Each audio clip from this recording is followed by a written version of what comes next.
Hi, എൻ്റെ പേര് ആൻഡ്രീന. ഞാനിവിടെ യു കെയിൽ യൂണിവേഴ്സിറ്റി ഓഫ് ഹാർട്ട്ഫോർഡ്ഷയറിലെ സ്റ്റുഡൻ്റാണ്. എനിക്ക് യു കെയിൽ എത്താൻ സാധിച്ചത് ഒബ്റോൺ ഓവർസീസ് കൺസൾട്ടൻസി വഴിയാണ്. സോ അവിടെ ആദ്യം ഞാൻ ചെന്നപ്പോൾ എനിക്ക് ഗ്രീഷ്മയും അരുണിമയാണ് ഹെൽപ്പ് ചെയ്തിരുന്നത്. അവരായിരുന്നു എൻ്റെ കൗൺസിലേഴ്സ്. എനിക്കെല്ലാം വേണ്ടിയിരുന്ന യൂണിവേഴ്സിറ്റീസിൻ്റെ ലിസ്റ്റും കാര്യങ്ങളും കോഴ്സ് സ്ട്രക്ചറും ഫീസ് സ്ട്രക്ചറും എല്ലാം അവർക്ക് പറഞ്ഞു തന്നിരുന്നു. അപ്പോൾ once course was short listed, അത് പിന്നെ ആപ്ലിക്കേഷൻ പ്രോസസ്സിലോട്ട് മൂവ് ചെയ്തു. അപ്പോൾ അത് വിസ ടീമിലോട്ടാണ് പോയിരുന്നത്. വിസ ടീമിൽ എന്നെ ഹെൽപ്പ് ചെയ്തത് വൈഷ്ണവി ചേച്ചി, രേവതി ചേച്ചിയാണ്. വൈഷ്ണവി ചേച്ചിയായിരുന്നു എൻ്റെ കാര്യങ്ങളെല്ലാം നോക്കിയിരുന്നത്.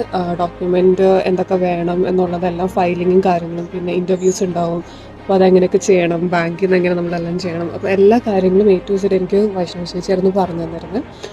ആൻഡ് അങ്ങനെ ഞാനോട് ഫൈനലി എത്തി. All thanks to them and Oberon overseas. ഞാൻ പോയിരുന്നത് എറണാകുളത്ത് MG റോഡ് ബ്രാഞ്ചിലാണ് പോയിരുന്നത്. Thank you so much for helping me out.